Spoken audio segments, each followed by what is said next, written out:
My sister gave her baby daughter up for adoption. Then I found out the child was my husband's. I confronted them both, leading to court battles and me adopting the girl in the end. At first, my entire family, including myself, assumed it was because Lily was a girl. Melissa, my sister, has claimed to despise girls since she was a child, preferring boys, friends, romantic partners, and coworkers instead. She only surrounded herself with males.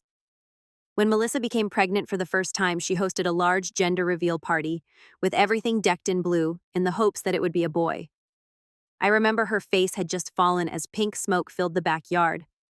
She tried to smile, but I noticed her shoulders slump. She spent the rest of her pregnancy spreading articles on toxic femininity and commenting in boy mom Facebook groups about her desire for a son. The next time after Lily was born, things became strange. Melissa would only dress her in gray or beige. She referred to her as the baby, rather than by her name. At family gatherings, she'd say that Lily was overly emotional, needy, and dramatic. The child was only 2 years old. She'd openly tell everyone that she didn't want her. Meanwhile, my husband Tyler and I had been trying to have children for 7 years. We'd gone through everything: substances, operations, and terrible disappointments. I remember asking Melissa whether she would consider giving Lily to us, given that she clearly did not want her. She got this wild look in her eye and told me she'd rather sell Lily than give her to me and Tyler. I still can't believe I assumed she was exaggerating. Melissa was furious when she announced her second pregnancy last year, since it was a boy. She stated that if this was a female, she would terminate it. She was determined not to fail again. During her pregnancy, she tested every old wife's tale. She researched Chinese gender calendars, took oils and special medicine, and even considered costly gender selection IVF. We thought it was insane until we discovered she was carrying a son. She went mad, so full of excitement. I recall the gender reveal party. When the smoke became blue, she fell on her knees and cried tears of delight. Lily waddled over to hug her and ask what was going on, but she physically shoved her away, causing her to slip and scrape her leg on a metal swing. It was crazy to watch. We didn't really connect with Melissa for the rest of the pregnancy. And even after she gave birth, our family kept their distance, especially because she had gone away to travel in Europe, where giving birth was cheaper. But then, approximately 2 months after her newborn boy Noah was born, we all got on a FaceTime session with 7 other members of the family. At first, it was sweet. Noah was napping and Melissa was showing him off in his tiny mommy's man onesie. That's when my aunt requested to see Lily. Melissa's eyes widened. She didn't say much, just looked down and claimed she didn't have her. My aunt pressed her to explain, and Melissa acknowledged that she had placed Lily for adoption in mid-December while she was 6 months pregnant with Noah. She claimed she couldn't handle 2 children, and that giving her away before having to buy Christmas presents would save money for her Europe trip. Everyone on the call was shocked. My grandmother began gripping her chest. Her breathing became ragged within 30 seconds, and she continued to gasp Lily's name. I was shouting at Melissa that Tyler and I could have taken Lily, and he looked very uncomfortable the moment I said it. Regardless, the call devolved into mayhem. Melissa disconnected when my grandmother was transported to the emergency room. Tyler was acting strangely when I returned home that night after checking on Grandma. First, I caught him in our bedroom deleting images from his phone.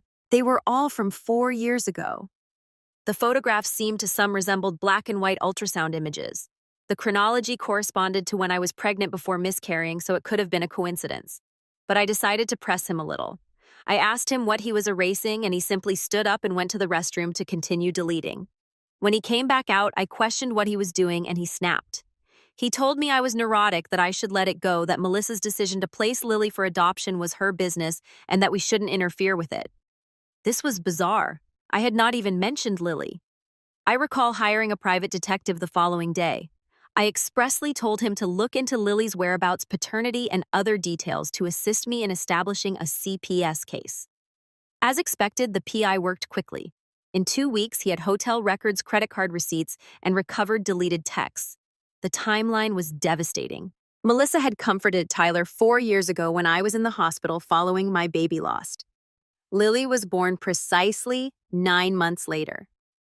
The PI even obtained Lily's DNA from a toothbrush she used to use at my home. It was Tyler's match. I recall having a breakdown when I found out. It took all in me not to yell and blow everything up, but I did not. I remained calm. And a week later, I was sitting in my car outside my apartment, holding the manila envelope containing all of this proof. My spouse would arrive home in 1 hour. Melissa was coming around to catch up at the same moment. I saw them both pull into the parking lot at the same moment. Tyler parked his silver Honda next to Melissa's crimson SUV. They got out and shared a short glance before strolling towards the building's door, keeping a safe gap between them. My hands shook as I held the package more tightly. I waited 5 minutes before following them inside. The elevator journey seemed forever. When I approached our apartment door, I could hear their casual and carefree voices within. My key turned in the lock. They both looked up as I arrived. Tyler sat on the couch looking through his phone while Melissa stood at the kitchen counter holding a glass of water. The normality of it made my stomach turn. Tyler said, "Hey, babe," without looking up. "Melissa just got here." I placed the envelope on the coffee table. "We need to talk, all three of us." Melissa rolled her eyes. "If this is about Lily again, I told you it's done. The adoption is final." I opened the envelope and spread the contents on the table: hotel receipts, phone records, and DNA test results. Tyler's face turned white when he recognized the documents. "What is this?" His voice broke. "You know exactly what it is," I said calmly. 4 years ago, while I was in the hospital after losing our baby, you were with my sister." Melissa actually laughed. "Oh my God, you hired someone to dig into this. That's pathetic." No,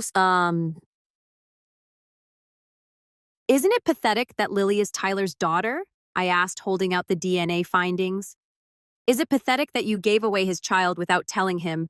Tyler stood up, his phone clattering to the ground. "This is fake. You're making this up because you're jealous that Melissa had kids and you couldn't." I took out my phone and played the PI recording had retrieved. Tyler's voice filled the room as he spoke with Melissa about protecting their secret and how I would never know Lily's real father. Melissa's laughter stopped. She sat down so forcefully that her water glass cracked. "You recorded us." "The PI did, from your own security system, Melissa, the one you installed after Noah was born." I organized the papers back into orderly heaps. "I've already filed for divorce, Tyler. Our joint accounts are frozen. You'll be getting papers tomorrow." Tyler grabbed for the paperwork, but I held them back. "Half our money is gone. You can't do this." "Actually, I can. Infidelity tends to affect asset division." I turned to face Melissa. "Did Tyler ever give you money for Lily child support?" Melissa's face twisted. "He said he couldn't without you finding out. He promised once you two divorced, naturally he'd help, but then you kept trying for a baby." They turned on each other immediately. Tyler accused Melissa of trapping him. Melissa shouted about raising his child alone for years. I took a step back as they yelled, their scheme collapsing into mutual blame. The apartment door sprang open. My grandmother walked in, accompanied by aunt and uncle. Despite her recent hospital stay, her eyes were filled with purpose. "Enough!" Grandmother's voice broke through their argument. "Melissa, we need to talk about this adoption." Melissa crossed her arms. "It's done. Closed adoption. No contact. I made sure of it." My aunt came forward. "The Sunshine Private Adoption Agency, right? I recognize the name from the papers you signed. I've worked with them before in family court." Melissa's confidence wavered. "So they're known for their 6-month reversal window. Biological parents can reclaim children if both parents didn't consent." My aunt evaluated Tyler. "Did you sign anything?" Tyler shook his head slowly. "I didn't even know she was pregnant until after Lily was born. Melissa said it was from a one-night stand. I chose a family in Oregon specifically so you couldn't find her." Melissa told me, "They're probably already attached to her." I took out another document. "Actually, they've been trying to contact you. Apparently, you didn't disclose Lily's behavioral issues, the ones you complained about constantly." Melissa grabbed her phone. "I'll call them right now and tell them to keep her." "They're already driving her back," I answered gently. "They contacted the agency 2 weeks ago about returning her. My lawyer has been in communication with them." Grandmother got closer to Melissa. "You have 2 choices: cooperate with getting Lily back to this family, or I'll remove you from my will entirely. Noah, too." Melissa's face turned red. "You can't threaten me with money." I just did. Grandmother's voice sounded firm. That child deserves better than being thrown away because you only wanted boys.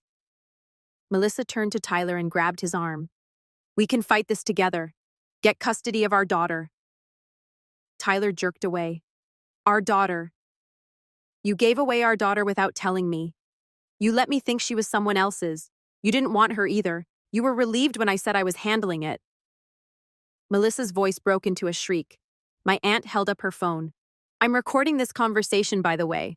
Your admission that you gave away Lily specifically to hurt your sister will be very interesting in family court. Melissa created a break for the door, but my uncle was blocking her path. My truck's blocking your car. You're not going anywhere until we sort this out. Melissa's telephone rang. The adoption agency's number appeared on the screen. She responded on speaker, attempting to maintain control. Missy Melissa, the adoptive family, has encountered an emergency and is returning early. They'll be in town tonight. Where should they bring Lily? My house, Melissa replied swiftly. Actually, my lawyer said, speaking over the conference phone. We've arranged for Lily to be brought to her great-grandmother's house. All parties have agreed this is the safest neutral location. Melissa tossed her phone on the wall. It shattered to pieces. Tyler moved away from her as she directed her wrath at everyone in the room. You planned this, all of you. She pointed at me. You'll never be her mother. Never. But neither will you, I replied gently. You made that choice when you gave her away to hurt me. My aunt produced a folder. Tyler, these are parental rights documents. If you sign them, you can avoid prosecution for abandonment and back child support. Tyler's hands shook as he accepted the papers. Prosecution, my aunt explained. You knew about Lily for years, but did nothing to help her. Melissa's messages prove you knew.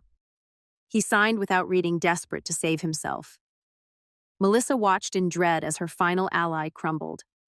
This isn't over, Melissa hissed. I'll get her back. She's mine. Legally, yes, my aunt replied. But the family court will be very interested in your social media history. All those posts about not wanting a daughter, the adoption motivated by spite, your statement that you'd rather sell her than give her to your family.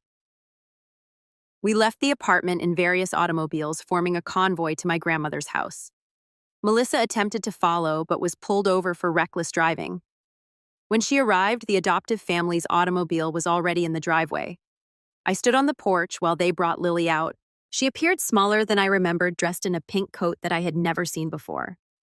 Her hair was longer, pulled back into pigtails. She held a plush elephant. The adoptive mother appeared fatigued. She's been asking for someone named Auntie for weeks, crying every night. My heart broke. Lily looked around at everyone, puzzled and afraid. When Melissa pushed through the crowd, Lily retreated away and hid behind her adoptive father. I don't know you, Lily muttered. Melissa dropped to her knees. I'm your mommy, baby, remember? But Lily shook her head, drawing closer to the strangers who had cared for her in recent months. She saw me and her face brightened up with recognition. Auntie, she said, putting her tiny arms around my legs. Where mommy go? I knelt down to her level. I'm here, sweetheart, you're safe now. Melissa's rage-filled cry brought Lily to tears.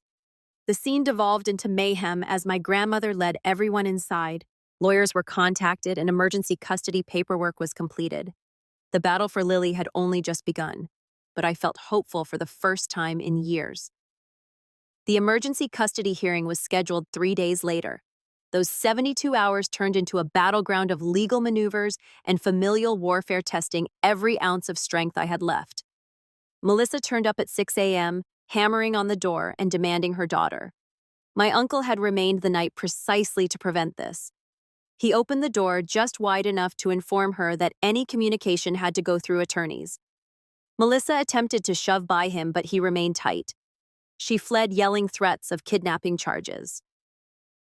My lawyer, Lily, called an hour later with some unsettling news. Melissa had retained her own counsel and was filing emergency proceedings, claiming that I had engineered an illegal adoption reversal. The adoptive family in Oregon had given sworn statements about Lily's behavioral concerns, including continuous nightmares, refusing to eat, weeping for hours, and calling out for Auntie. They documented everything, which helped in our favor, but Melissa's lawyer claimed they were exaggerating. Tyler arrived at my grandmother's house that afternoon when I was with Lily. She was coloring quietly at the kitchen table, still aloof and perplexed. When she heard his voice, she looked up in recognition but did not budge from her chair. Tyler attempted to approach her, but my grandmother stepped between them. "You have signed away your rights," she reminded him coldly. "I was coerced," Tyler argued. "I didn't know what I was signing." Lily, who had been reading documents in the living room, joined us. "You signed in front of 3 witnesses after having the documents explained. That's hardly coercion." Tyler's face reddened. "I want to see my daughter. The daughter you never acknowledged for 4 years." I kept my voice calm, not wanting to irritate Lily. "The one you let Melissa give away without saying a word." He turned on me, ugly and desperate. "At least I didn't have to hire a private investigator to monitor my own family. How long did you plan this? How long did you wait to abduct her?" Before I could react, Lily sat up quietly. "Why is everyone yelling?" We all froze. I moved to her side and knelt beside her chair. "Sometimes grown-ups disagree, sweetheart, but you're safe." She glanced at Tyler with those large eyes that were so similar to his. "Are you my daddy?" The question remained in the air. Tyler's mouth opened and closed silently. Finally, he turned and departed without responding. Lily watched him leave. Then she returned to coloring as if nothing had occurred. The following morning came a new crisis. Melissa had gone to Lily's old daycare and attempted to retrieve her records, stating that she required them for medical reasons. The childcare director thankfully had learned about the incident through community gossip and refused. Melissa created such a commotion that security was called. The incident was documented and reported to our legal staff. My aunt spent hours preparing documents for the hearing. She discovered Melissa's social media history, years of posts under boy mom groups, concerns about raising a daughter, and even a deleted post from when Lily was 18 months old, asking if anyone knew any lawyers who did rehoming adoptions. The evidence seemed damning, but Melissa's lawyer said it was taken out of context. The financial pressure began immediately. Tyler had accessed one of our investment accounts prior to the freeze and withdrawn $30,000. My attorney filed quick efforts to retrieve it, but the harm had been done. I had to borrow money from my grandma to pay legal fees. Despite her insistence, I felt sick with humiliation. 2 nights before the hearing, Lily and I were staying at my grandmother's house when we heard glass break. Someone had thrown a rock through the living room glass, accompanied by a note reading, "Stop this or you'll regret it." We phoned the cops, but without confirmation that it was Melissa or Tyler, they could only submit a report. Lily was afraid, clutching to me and wondering whether the nasty people were returning. The morning of the hearing was dark and drizzling. I dressed Lily in purple. She chose a dress in her favorite color. She clutched my hand tightly as we walked inside the courthouse with my entire family surrounding us like protective walls. Melissa arrived separately, dressed in a conservative suit that I had never seen her wear before, evidently tutored by her lawyer to appear maternal. The courtroom was smaller than I had thought, resembling a conference room. Judge Bennett, a woman in her 60s with acute eyes, examined the stack of paperwork in front of her. Lily sat in my lap, peacefully playing with her plush elephant. Melissa's attorney went first. She was portrayed as a struggling single mother who had made a difficult decision for her daughter's sake. He claimed that the adoption had been lawful and that my family was interfering with a closed case. He portrayed Melissa as a victim of postpartum depression who needed a second chance. When Lily rose to present our case, he laid out the evidence methodically, the social media posts, the tape talks about giving Lily away to punish me, the fact that Tyler hadn't been informed or consulted, and the adoptive family's documentation of Lily's suffering. He showed a video filmed by Lily's adoptive mother of her screaming for Auntie till she vomited. Melissa's composure snapped when they saw her Facebook posts. "Those were jokes," she said, despite her lawyer's attempts to calm her down. "Everyone vents about their kids online." Judge Bennett requested to talk with Lily discreetly in her chambers, with only a child advocate present. Those 20 minutes seemed like hours. When they returned, Lily came up to me and buried her face in my shoulder. The judge's preliminary decision was modest yet obvious. Given the circumstances of the adoption, the father's lack of consent, and the child's obvious misery, she granted me temporary emergency possession, while a thorough investigation was done. Melissa would have received supervised visitation twice a week at a court-approved institution. The final custody hearing would occur after 90 days. Melissa erupted. "She's not even her real mother. This is kidnapping." "Miss Melissa," Judge Bennett said coldly, "one more outburst and I'll hold you in contempt." Outside the courthouse, Melissa confronted us on the steps. "You think you've won? I'll never stop fighting. Never." "Then you'll keep losing," my grandmother remarked calmly. "Because you're fighting for pride, not love." The supervised visits began the following week. The first one was a disaster. Lily cried for an hour wanting to leave. Melissa attempted to entice her with toys and candy, but nothing worked. The supervisor saw that Melissa appeared more frustrated than concerned about her daughter's suffering. Tyler, meanwhile, had begun dating. Someone knew a woman from his office who had been helping him through his divorce. He posted images of them on social media, calling her his fresh start. The speed was incredible, but it strengthened our case. What father leaves his daughter so quickly? After 3 weeks in temporary custody, Lily began to settle. She still had nightmares and questioned why she had to see that lady, but she was eating better and smiling again. I enrolled her in play therapy and drove her twice a week to help her handle her trauma. The financial strain was severe. Every day, new legal bills piled up. Tyler had cleaned out more accounts than we had expected, leaving me with a large debt from our failed fertility treatments. I sold all of my jewels, car, and other valuables. My relatives offered assistance when they could, but everyone was pushed thin. Melissa's behavior became increasingly unpredictable. She showed up at Lily's therapy appointment and demanded to join the session. When they refused, she waited in the parking lot for an hour, photographing everyone who walked in and out. Her attorney dropped her after she accused him of colluding with us. The second monitored visit went worse than the first. Melissa brought Noah in an attempt to force a sibling bond, but Lily was scared of the baby's sobbing and hid under the table. When the supervisor tried to coax her out, Melissa shouted that Lily was acting dramatically for attention. The visit came to an end early. All of the court dates and emergency calls had a negative impact on my job. My supervisor was accommodating initially, but tolerance wore thin when I had to leave early for the third occasion in a week. Because Lily's daycare reported a meltdown, I was placed on unpaid leave until things calmed. Melissa's new lawyer filed a motion 6 weeks before the final hearing, alleging that I had alienated Lily from her mother. They sought more visits and a psychological assessment of my suitability as a guardian. The evaluation would have cost thousands of dollars, which I did not have. My aunt located a child psychologist who agreed to test Lily for free after hearing our tale. Dr. Larkin had 3 sessions with her, watching her play and gently asking questions. His report was thorough. Lily's aborted adoption had clearly disrupted her attachment and caused stress. She saw me as her primary attachment figure and expressed dread while addressing Melissa. The financial pressure eventually broke me.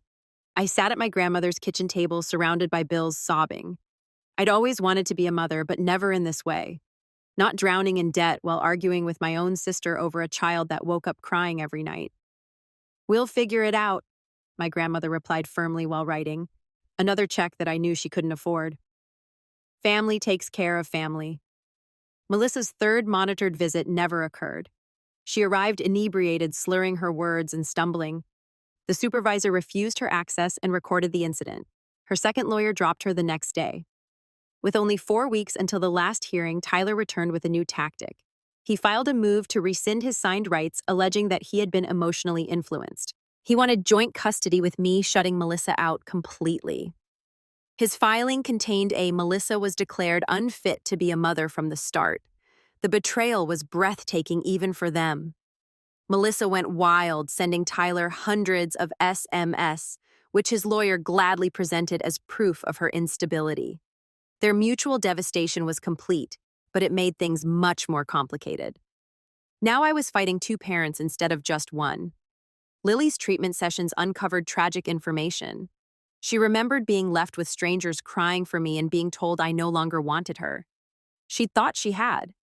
It was horrible that everyone had tossed her away. The therapist testified that removing her from my care now would result in serious psychological harm. 2 weeks before the final hearing, I discovered Lily cutting her own hair with safety scissors. When I questioned why, she explained that she wanted to seem like a male so that her first mother would adore her. I held her while she wailed, my heart breaking into pieces that I wasn't sure would ever fit back together. The last straw came when Melissa posted a video online hammered and raving about the conspiracy to steal her daughter. She mentioned names including the judge and child welfare personnel. Within hours, she was detained for harassing and threatening court staff. Her bond was set at $10,000, which no one would pay. I sat at my lawyer's office the day before the final hearing, exhausted beyond words. Lily evaluated our case one final time.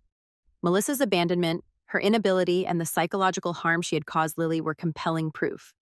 Tyler's last-minute involvement appeared to be a frantic grab for control, but the family courts were unpredictable.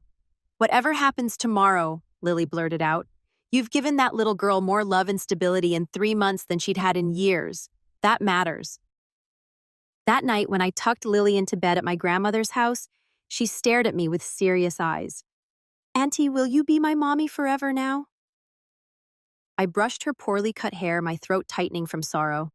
"I'm going to try my very best, sweetheart." She nodded content and snuggled up to sleep. I sat beside her bed, watching her breathe, and preparing for the conflict would determine both of our futures. Tomorrow would bring either the family I'd always wanted or the passing away of another child I adored. There was no intermediate ground left. The final hearing began on a frigid Thursday morning. I put Lily in her favorite purple sweater and braided her jagged hair as best I could. She gripped my hand as we approached the courthouse, with my family creating a protective circle around us. Melissa came 20 minutes late, unkempt and alone.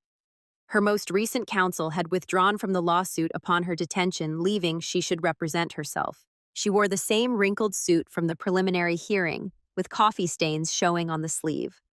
Tyler sat on the opposite side of the courtroom with his new attorney, a sharp-dressed woman who appeared to have persuaded him that despite signing away his parental rights, he still had them. He avoided making eye contact with everyone, instead concentrated intensively on his phone. Judge Bennett entered and promptly addressed the elephant in the room, Melissa's arrest for threatening court personnel. Melissa attempted to explain it away as stress, but the judge cut her off, citing poor judgment and impulse control.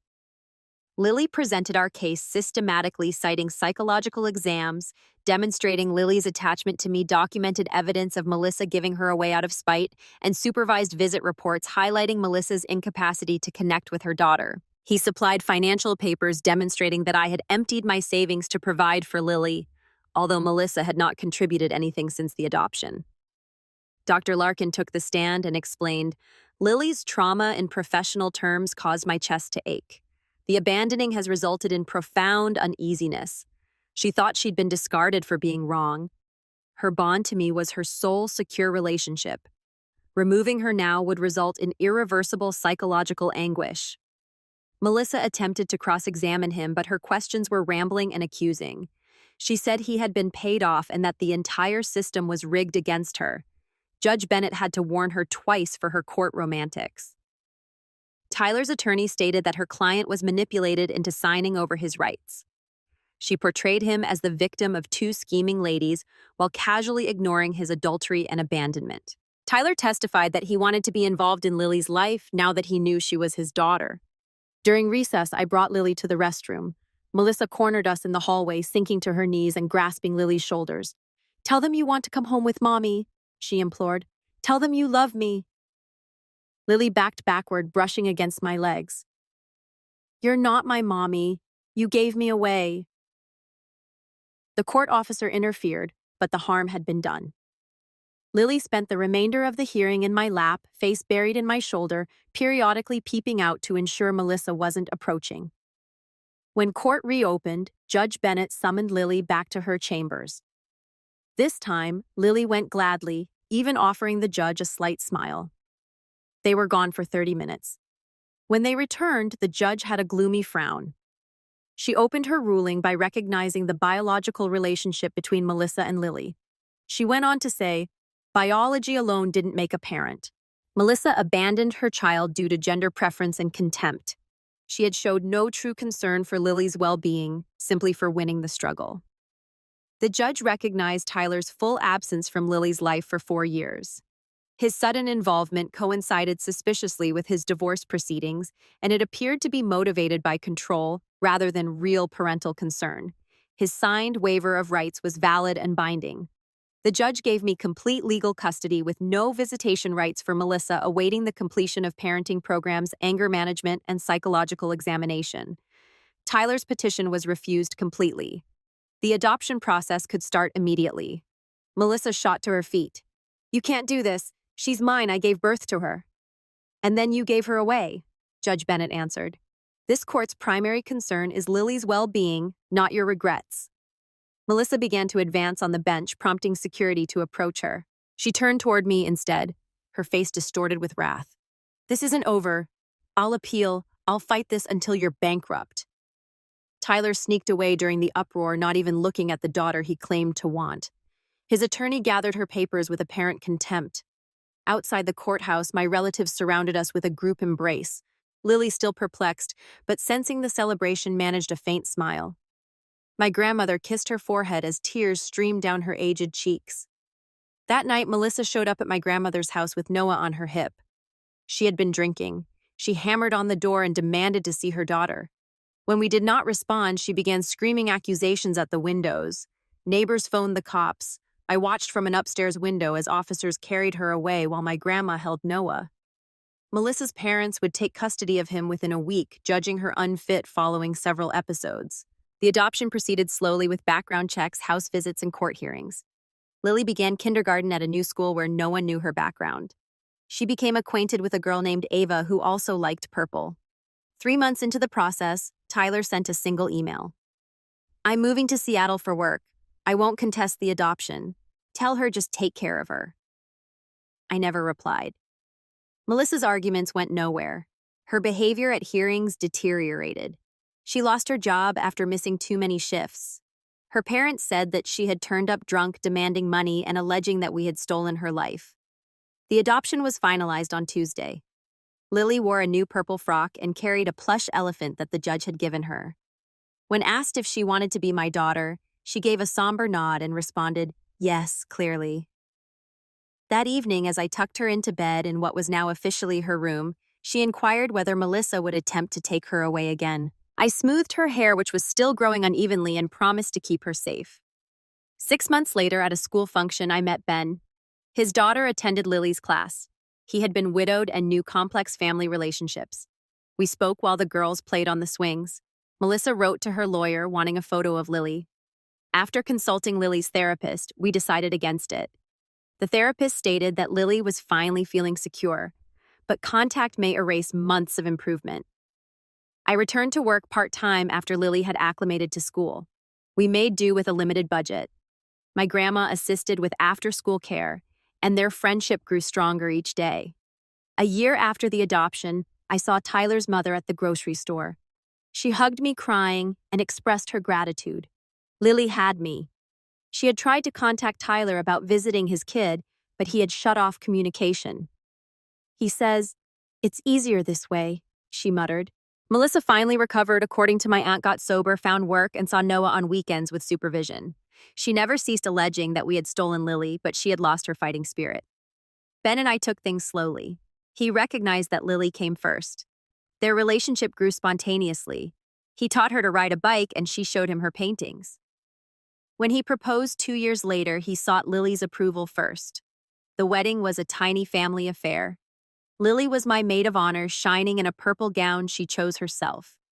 Throughout the reception, she whispered, "Now I have a real daddy too." That night, after tucking her in, I stood in the doorway and watched her sleep. Tyler and I struggled with infertility, and the process was nothing like I had envisioned.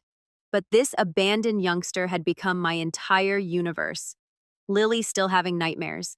I still went to therapy once a month. Her trauma was not eradicated by the adoption, but she was laughing now. Really laughed. She knew she was loved, wanted, chosen. In the end, Melissa was correct in one regard. I would never be Lily's biological mother, but I was her mother in every manner that counted.